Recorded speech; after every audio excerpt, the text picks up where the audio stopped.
नमस्कार साथियों, स्वागत है आप सभी का अंकित इंस्पायर्स इंडिया पर। मैं हूं अंकित अवस्थी। आप हैं मेरे साथ में एक ऐसी खबर पर चर्चा करने के लिए जिसे जानने के बाद आपका दिल गदगद हो जाएगा। जानकर भारत की स्ट्रेटजी आपको बहुत अच्छा लगेगा कि भारत ने किस प्रकार से रूस के साथ अपने बायलेटरल रिलेशंस को, अपने प्रोडक्ट्स को बेचने में किया है। आज के सेशन बेहद खास है क्योंकि जब आप ये खबर पढ़ रहे हैं, सुन रहे हैं कि रूस ने भारत से हथियार खरीदे हैं, तो इस बात को सुनते ही आपके मन में एक तरफा प्यार ये भी जगेगा कि यार भारत डिफेंस एक्सपोर्टर बन गया है। अक्सर हमारे बारे में यह कहा जाता है कि हम रूस से वेपन खरीदते हैं। भारत का जो बिल है वो इस तरह का है कि रूस से हम लोग खरीदने वाले दुनिया में सिपरी की रिपोर्ट में सबसे टॉप पर पाए जाते हैं। अब आपको यह खबर दिखा दी जाए कि रूस हमसे खरीद रहा है तो आपको लगेगा कि यार वाह, मतलब ये उल्टी गंगा बह कैसे रही है। आज के सेशन में यही समझेंगे कि कैसे उल्टी गंगा बह रही है और अमेरिका के प्रतिबंधों के दबाव के बावजूद भी ये सब कैसे हुआ, कहां से ये खबर निकल के आई, इस खबर का आधार क्या है, न्यूज़पेपर्स में कहां से आया, सारी बातें आज के सेशन में हम करने वाले हैं। बात भारत की होने वाली है, इंडिया के एक्सपोर्ट इंपोर्ट की बातें होने वाली हैं और उन बातों में जब वेपन्स की चर्चा हो तो लगता है कि भारत ने भी अपना डंका दुनिया में बजाया है। हाल ही में आपको मालूम तो होगा ही कि भारत और रूस ने मिलकर जो ब्रह्मोस बनाई हुई मिसाइल थी वो चाइना के दुश्मन फिलीपींस को बेचकर भारत ने पैसे कमाए हैं। अब ऐसी स्थिति में रूस ने अगर हमसे वेपन खरीदे होंगे तो डेफिनेटली वो यूक्रेन के खिलाफ उनका उपयोग करेगा। ऐसी स्थिति में मोदी जी का बढ़ाया हुआ पुतिन के साथ हाथ भारत के रिश्तों को न केवल तेल के लिए काम में लाया बल्कि डिफेंस एक्सपोर्ट के अंदर भी बेहतर वैल्यू दिलाया। यही हेडलाइंस आपको इशारा करते हुए बता रही हैं कि Russian firm spend $4 billion from rupee vostro account to buy defence equipment. यह अपने आप में एक बड़ी खबर है। Russian firm buy $4 billion worth of Indian made arms pay in Indian rupees, और उसका पेमेंट भी इंडियन रुपी में किया गया।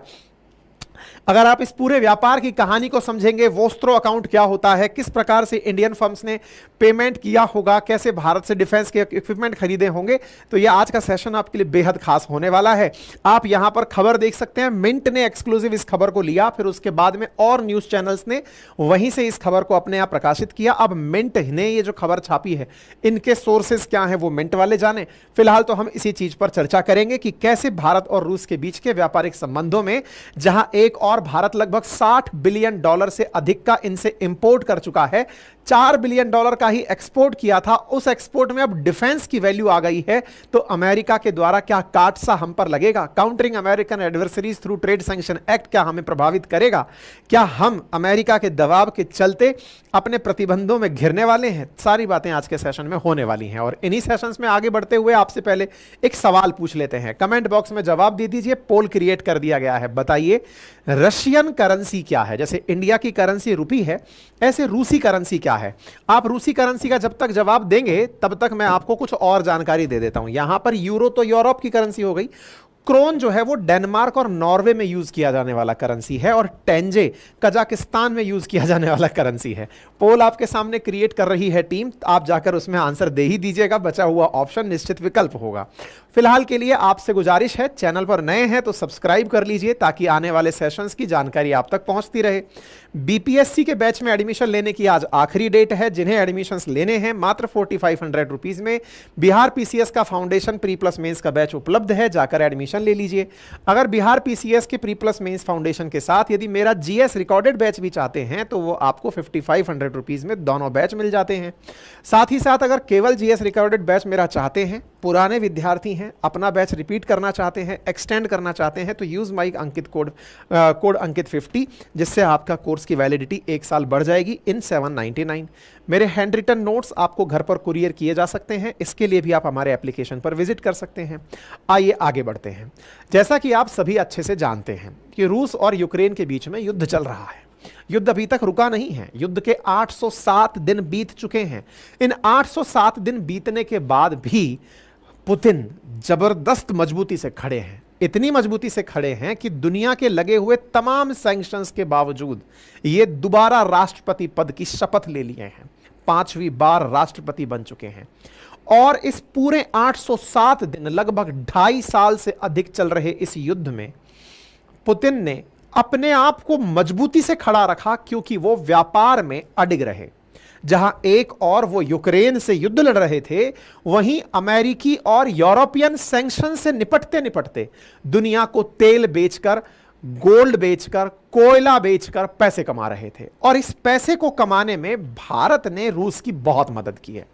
भारत ने रूस से तमाम प्रतिबंधों के बावजूद, दुनिया के द्वारा तमाम पड़ने वाले प्रेशर्स के बावजूद तेल खरीद ही लिया। इंटरेस्टिंग फैक्ट यह है कि आज वेस्टर्न वर्ल्ड को अपनी इमेज बनाने के लिए यह कहना पड़ रहा है कि यह हमारी चाहत थी कि इंडिया रशिया से तेल खरीदे ताकि दुनिया की इन्फ्लेशन ना बढ़ सके। अक्सर भारत के विदेशी संबंधों पर जब चार जनों में बैठकर बहस हो रही होती है और यह पूछा जाता है कि भारत ने डिप्लोमेसी में ऐसा क्या पा लिया, जियोपॉलिटिक्स में इंडिया ने ऐसा क्या कर लिया, विदेशी संबंधों में ऐसा क्या कर लिया, तो उसका एक मायने में आंसर यह है कि इंडिया ने अपने जियोपॉलिटिकल संबंधों का उपयोग करते हुए, रूस और अमेरिका को बैलेंस करते हुए इतने कम कीमतों पर तेल परचेज किया जिससे दुनिया को हमने महंगाई की मार से बचाया। यदि याद करने वाला समय हो तो 1990s का दौर हो, जब ग्लोबल इन्फ्लेशन इसलिए बढ़ी थी क्योंकि गल्फ वॉर शुरू हो गया था।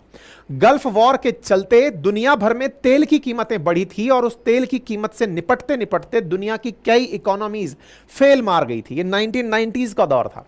साथियों, वर्तमान समय में भी यही परिस्थितियां बनी थी। जब दुनिया भर ने रूस पर प्रतिबंध लगाए, तेल की कीमतें अचानक शूट करना शुरू हुई क्योंकि गल्फ कंट्रीज ही इकलौता ऑप्शन बची थी। रूस पर तेल बेचने का प्रतिबंध लगा दिया गया था। उसके बावजूद इंडिया ने अपने रिश्ते रूस के साथ जिस तरह से मेंटेन किए हुए थे, वो रूस से तेल खरीदना बंद नहीं किए। इतने कम दामों पर हमें तेल मिला जिससे कि हमें आर्थिक लाभ हुआ। भारत, ईरान और चाइना जैसे देश भारत की पॉलिसी को अपनाते हुए तेल खरीदने में कामयाब हुए। और जब इतने बड़े देश किसी एक देश से तेल खरीद रहे हो तो दुनिया भर में तेल की कीमतें शूट नहीं की और महंगाई कंट्रोल में रही। साथियों, वेस्टर्न वर्ल्ड ने इस महंगाई की मार को झेला है। आपको मालूम होगा, जर्मनी में महंगाई से हुए प्रोटेस्ट ध्यान होंगे, यूके के अंदर 3 बदले हुए प्रधानमंत्री याद होंगे जो महंगाई को निपटाते निपटते खुद निपट गए और ऋषि सुनक को आना पड़ा ताकि वो आर्थिक स्थिरता ला पाए। दुनिया के देशों ने भारत से तेल खरीदा जो रूसी तेल हम खरीद रहे थे। कुल मिलाकर कहने का अर्थ यह है कि भारत ने जियोपॉलिटिक्स में एक पासा बहुत बढ़िया चला था कि हम रूस के साथ अपने पीपल टू पीपल कनेक्ट का लाभ उठाते हुए यह कहने में कामयाब हुए कि आपको जितने प्रतिबंध लगाने हैं लगाइए, लेकिन अगर हमें सस्ता लाभ मिलता है तो हम लेंगे। और हमने अपनी बात पूरी दुनिया को समझाई। अच्छी बात है साहब, हम तेल खरीदे दुनिया से, हमने मतलब रूस से हमने खूब तेल खरीदा। आंकड़े बिलियंस ऑफ डॉलर्स में हैं। हमने अपनी तरफ से तेल खरीदा। अब साहब बड़ा सवाल यह था कि हमने तेल तो खरीद लिया, लेकिन अब तेल का पेमेंट कैसे करें? भाई ऑब्वियस सी बात है कि दुनिया भर में अंतरराष्ट्रीय स्तर पर दुनिया के देश एक देश से दूसरे देश को जब पेमेंट करते हैं तो वो स्विफ्ट बैंकिंग है, एक इंटरनेशनल बैंकिंग सिस्टम है। जैसे अपन इंडिया में किसी बैंक से किसी बैंक को ट्रांजैक्शन करते हैं तो भारत में आरबीआई रेगुलेट करती है। दुनिया भर के देशों ने आपस में एक दूसरे को पैसा भेजने के लिए एक सिस्टम बनाया हुआ है जिसे SWIFT स्विफ्ट सिस्टम के नाम से जाना जाता है। दुनिया वालों ने रूस को उस स्विफ्ट सिस्टम से ही बाहर निकाल दिया कि तुम अब दुनिया के देशों से पैसा भी नहीं मंगा पाओगे। ऐसी स्थिति में जहां 2022 में एक फ्रंट पर रूस यूक्रेन से युद्ध लड़ रहा था, वहीं दूसरे देशों के साथ वो जुड़ करके पैसे कैसे ट्रांसफर करेगा इसकी चर्चाएं कर रहा था। इस धन के ट्रांजैक्शन में उसको भारत का मौका मिला। भारत ने कहा, सर देखो ऐसा तो संभव है नहीं क्योंकि आपको प्रतिबंधों का सामना करना पड़ रहा है। हम अपने डॉलर्स आपको दे दें तो फिर हम कहां जाएंगे? अगर आपको तेल बेचना है तो एक बहुत जबरदस्त आपको हमसे समझौता करना पड़ेगा। क्या? कि आपको पेमेंट रुपी में स्वीकार करना पड़ेगा। रुपी में पेमेंट स्वीकार करना पड़ेगा। रुपी ग्लोबल करेंसी नहीं है। आप इसको ऐसे समझिए कि आईएमएफ की जो बास्केट है उसमें 5 करेंसीज हैं जिसमें जापान, चाइना, यूरोप और ये पाउंड और अमेरिकन डॉलर शामिल है। बोले इन 5 करेंसीज में तो हम आते नहीं हैं, आपको रुपी में ही हम पेमेंट कर सकते हैं। अब बताइए आप पेमेंट कैसे लेंगे और कैसे वहां तक लेकर जाएंगे? तो रूस ने कहा कि आप हमारे मित्र हैं, मित्र राष्ट्र पर इतना तो बिलीव किया ही जा सकता है कि वो हमें पेमेंट तो देगा ही, आप हमें रुपी में ही पेमेंट दें। अब आप विचार कीजिए कि हम तेल का पेमेंट रुपी में करने वाले थे। लगभग $60 बिलियन का रशिया ने हमें एक्सपोर्ट किया है। $60 बिलियन को अगर रुपये में कन्वर्ट करोगे तो 80 से भी औसत गुणा कर दिया जाए तो लगभग 500 करोड़ रुपए से ऊपर, कितना नहीं, 5,000 करोड़ के आसपास जोड़ लेना यार, है ना। इतना करोड़ रुपया बनेगा कि इतना पैसा कैसे आप लेकर के जाओगे। आप तो केवल $60 बिलियन पर चलने दो फिलहाल। अब बोले इतना पैसा लेकर कैसे जाओगे, तो इन्होंने कहा एक काम करते हैं, हम अपनी बैंकों का, रशियन बैंकों का आपकी बैंक में अकाउंट खुलवा देते हैं। साथियों, जब कोई दूसरा देश आपके बैंक के अकाउंट में अकाउंट अपना खुलवाए तो उस अकाउंट को वॉस्त्रो अकाउंट कहते हैं। दो प्रकार के अकाउंट होते हैं, नॉस्त्रो अकाउंट और वॉस्त्रो अकाउंट। अगर इंडिया वाले रशिया जाके खुलवाएं तो इंडियन बैंक उसे अपना नॉस्त्रो अकाउंट कहेंगी और हमारे लिए उनका अकाउंट वॉस्त्रो अकाउंट होगा। यानी कि आरबीआई के द्वारा लगभग 34 ऐसी एप्लीकेशंस रिसीव की गई रशियन बैंक्स की, जिनके माध्यम से वो हमारी बैंकों में अपना अकाउंट खुलवा रहे थे। और वो अकाउंट क्यों खुलवा रहे थे? वो अकाउंट इसलिए खुलवा रहे थे ताकि भारत पेमेंट उन अकाउंट्स में रुपये में कर सके। रुपया हमारे पास है, हम अपना खुद का छापते हैं, हम अपना रुपया उसमें ट्रांसफर कर दें और वो उस अकाउंट में पैसे को अपनी सुरक्षा के हिसाब से रखते रहें, और उन्हें जरूरी पड़े तो वो हमारे ट्रेजरी बिल्स खरीदकर उस पैसे को और भी बड़ा बना सकते हैं, उनकी मर्जी है। बस डेट में उसको खर्च नहीं कर सकते, वो हमारे ट्रेजरी बिल्स में पैसा खर्च कर सकते थे। ठीक है साहब। तो रशिया वाली बैंक्स ने इंडिया के वॉस्त्रो अकाउंट्स में खूब सारा पैसा रुपये में धरवाया। ये खबर जैसे मैं अक्टूबर की आपको दिखा रहा हूं, Russian exporters holding $8 billion in Indian vostro account, और ये हमने इनको बढ़िया तरीके से अपने ही अकाउंट्स में पैसा रखवा दिया। अब इंटरेस्टिंग बात देखो, भारत ने तेल खरीदा, तेल से अपनी इकोनॉमी को बढ़िया चलाया, रिफाइन करके दुनिया को बेच करके भी डॉलर कमाया, और इनका पेमेंट रुपए में ही करके अपनी ही बैंकों में होल्ड करके रख लिया। यानी इंडिया ने ये जो 300 मतलब ये जो लगभग 800 दिनों का कालखंड है ना, ये बेहतरीन जिया है इस युद्ध के दौर में। मतलब इस पूरे दौर में इंडिया अपनी महंगाई को 4 से 6% के बीच में मेंटेन करने में कामयाब रहा। दुनिया में जहां महंगाई की इतनी जबरदस्त मार है कि पाकिस्तान में 22% के हिसाब से महंगाई दर बढ़ रही है। 800 रुपए किलो पाकिस्तानी रुपये किलो में आटा बिक रहा है। अगर भारत के रुपए में भी बात करें तो उनके यहां 250 रुपए किलो आटा बिक रहा है इंडियन करेंसी में।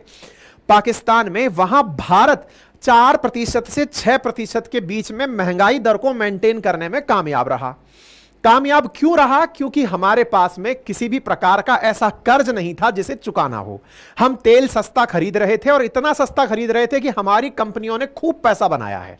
बढ़िया तरीके से हमारी देश की प्राइवेट कंपनियों ने, सरकारी कंपनियों ने सस्ता तेल खरीद के बढ़िया दामों पर बेचकर तेल की कीमतों को स्थिर रखते हुए, और तो और समय समय पर तेल की कीमतों को कम भी किया गया, और कम करके हम अपनी बढ़िया चलाते रहे। इस बीच में हमारे पड़ोसी श्रीलंका ने अपने आप को फेलियर होते देखा, पाकिस्तान ने फेलियर होते देखा, नेपाल ने फेलियर होते देखा। बड़े सारे देश इकोनॉमी के हिसाब से फेल मार गए महंगाई को मेंटेन करते करते।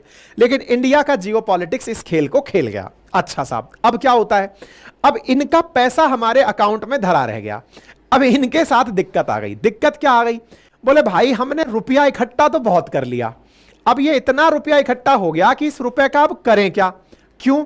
क्योंकि इंडियन रुपया डॉलर की तरह नहीं है कि उसका पेमेंट दुनिया में किसी भी देश को कर दिया जाए। भारत हालांकि देशों में बातचीत करने लग रहा है, जैसे ब्रिक्स कंट्रीज में जिस तरह से मतलब अभी कंट्रीज बनने लग रही हैं, एससीओ मेंबर्स बनने लग रहे हैं। बोले इन कंट्रीज में हम इंडियन करेंसी में ही पेमेंट कर पाए। दुनिया में जैसे जैसे भारत का वर्चस्व बढ़ेगा, हो सकता है भारत की करेंसी की स्वीकारोक्ति बढ़े। लेकिन आईएमएफ की जो एसडीआर की जो मुद्रा है, उसमें स्पेशल ड्राइंग राइट्स की जो मुद्रा की बास्केट है, उसमें 5 ही करेंसियां आती हैं। जापान की ये जापानी येन आ गया, चीनी युआन आ गया, पाउंड स्टर्लिंग आ गया, यूरो आ गया और डॉलर आ गया।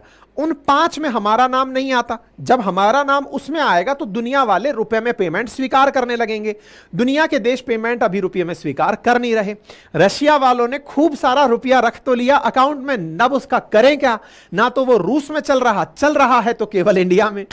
अब इंडिया में चल रहा है तो इंडिया वालों ने कहा कि बोलो सर जी क्या चाहिए आप, हम आपको इस रुपए में क्या पैक करके दें। बोले यार तुम दोगे क्या दुनिया भर को, हम तुमको तेल दे रहे हैं, तुम हमें क्या दोगे? तो क्या दोगे? तो भाई तुम वॉर में हो, वॉर में हो तो तुमने हाल ही के समय पर ईरान से ड्रोन खरीदे थे, कामिकाज़े ड्रोन खरीदे थे, तो तुम अब इंडिया से हथियार खरीद लो। क्यों? क्योंकि युद्ध में तुम अपने हथियार खत्म कर चुके हो। भाई इतने सारे वेपन्स, इतने दिन से वॉर चल रही है, तो उसका कुछ तो इंतजाम होगा। तो ऐसी स्थिति में सुर्खी बनती है कि Russian firms spending from rupee account on defence equipment, और जानकारी निकलकर आई कि लगभग $4 बिलियन के अराउंड इन्होंने भारत से अपने वेपन्स परचेज किए हैं। यह खबर मिंट के अंदर छप करके आई। उम्मीद है कि आप लोगों को यह बात समझ में आ गई हो कि वॉस्त्रो अकाउंट का रुपया डिफेंस इक्विपमेंट खरीदने में उपयोग में लिया गया है। बिलियंस ऑफ डॉलर जो पड़े थे रुपी के रूप में कन्वर्ट होकर, उसकी जगह बोले तुम यार वेपन दे दो ताकि हम यूक्रेन पर उनको चला लें। यह खबर बाहर निकल कर आई। अच्छा, दुनिया भर में यह खबर तो पहले से ही थी। कौन सी खबर? कि रशिया के पास वेपन खत्म हो रहे हैं। यह रॉयटर्स ने भी खबर छापी थी फरवरी में। वहीं दूसरी ओर इन महाराज को जैसे ही कोई खराबी पता चलती है, कमी खत्म, कि भाई वेपन खत्म हो रहे हैं, जेलेंस्की को जैसे ही पता चलता है, अमेरिका वाले खट से इनको चेक साइन करके दे देते हैं। अमेरिका बड़ा स्मार्ट है साहब इस स्थिति में। इनको एक तरफ $400 मिलियन की एड भेजता है और दूसरी तरफ वेपन भेजता है कि लाओ जो पैसा दिए थे ना उससे वेपन खरीद लो। मतलब वेपन का व्यापार करता है वो इनके साथ, है ना। भारत ने ऐसे समय पर पुतिन के साथ तेल भी खरीदा और अपने डिफेंस इक्विपमेंट बेच करके भी पैसा कमा लिया। यानी इस बार हमने आम के आम और गुठलियों के दाम वसूल ही लिए हैं। अगर यह खबर सही है, और वास्तविकता में इसके अलावा कोई ऑल्टरनेट है नहीं, हमसे रूस क्या खरीदेगा? अगर इतना ज्यादा उसको रुपया यहां रखना है तो उसे हमसे या तो वेपन खरीदने होंगे या फिर कल कारखानों के लिए मशीनरी खरीदनी होगी। कुछ ना कुछ तो उसको अल्टीमेटली हमसे खरीदना ही पड़ेगा। ये पहली बार है कि इंडिया एक ऐसी स्थिति में है कि अब हर तरह से भारत को ही फायदा हो रहा है। ठीक है, अब सवाल आता है अमेरिका का। अमेरिका इस बात पर क्या सोचेगा? देखो, अमेरिका एक तरफ इजराइल यूक्रेन को अपनी तरफ से एम्यूनेशन दे रहा है, पैसे दे रहा है, लेकिन अमेरिका अपने आप को यह भी दिखाना चाहता है कि दुनिया में जो होता है वो मेरी मर्जी से होता है। अगर आपको विश्वास ना हो तो इनके एम्बेसडर हैं एरिक गारसेटी, वो इंडिया में ही हैं। उनसे हाल ही में किसी ने इंटरव्यू में पूछ लिया कि सर इंडिया ने ये सब इतना अच्छे से मैनेज कर लिया कैसे? तो गारसेटी बोलते हैं कि भैया ये केवल हमारे कारण हुआ। हम चाहते थे कि दुनिया में महंगाई नियंत्रित रहे। भारत अपने पीपल टू पीपल कनेक्ट के चलते, जो रूस के साथ उसका प्यार है उसके चलते, सस्ते में तेल खरीदने में कामयाब हो ताकि दुनिया में महंगाई नियंत्रित रहे। क्योंकि अल्टीमेटली लड़ाई क्रेडिट की है। इंडिया ने प्रॉपर तरीके से तेल खरीद के जहां अपनी महंगाई को नियंत्रित रखा, वहां गारसेटी ये कहते हुए खुश हो रहे हैं कि ये अमेरिका चाहता था इसलिए ऐसा हुआ। भारत ने अपनी तरफ से पहले ही क्लियर करके रखा है कि देखिए आपको क्रेडिट लेना है लीजिए, लेकिन अगर दुनिया में महंगाई नियंत्रित रखने में अगर किसी का कंट्रीब्यूशन काउंट होगा तो वो इंडिया का होगा। क्योंकि इंडिया ने रूस से तेल खरीदकर दुनिया की महंगाई को नियंत्रित किया था। क्योंकि $60 प्रति बैरल से भी कम दाम पर हमको तेल मिला, जिसकी वजह से हमने खूब सारा तेल खरीद के सस्ते दामों पर तेल बेचा और दुनिया की महंगाई को नियंत्रित किया। और हमारे पीछे पीछे चाइना और फिर ईरान चले आए, जो कि रूस के साथ मिलकर व्यापार करने निकले।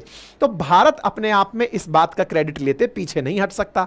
बाकी आपको यह खबर कैसी लगी कमेंट बॉक्स में जरूर बताइएगा। चैनल पर नए हैं तो सब्सक्राइब कर ही लीजिएगा। इतनी बेहतरीन और प्यारी खबरें आपको भारत के बारे में सुनाते हैं। अंकित इंस्पायर्स इंडिया अगर नाम है चैनल का तो डेफिनेटली इंस्पायर करने का प्रयास कर ही रहे हैं। कृपया करके संभव हो तो सब्सक्राइब का बटन दबा दीजिए, जिसका कोई खर्चा नहीं है। फिलहाल के लिए इतना ही। बाकी हमारे कोर्सेज आज रात तक उपलब्ध हैं। जिन्हें कोर्सेज परचेज करने हैं, एप्लीकेशन का लिंक कमेंट बॉक्स में है, जाइए और कोर्सेज परचेज कर लीजिए। अपना ख्याल रखें, बड़ों का सम्मान करें, छोटों को प्यार दें और अपना व्यक्तित्व इस प्रकार से विकसित करें कि महिलाएं आपके साथ सुरक्षित और सम्मान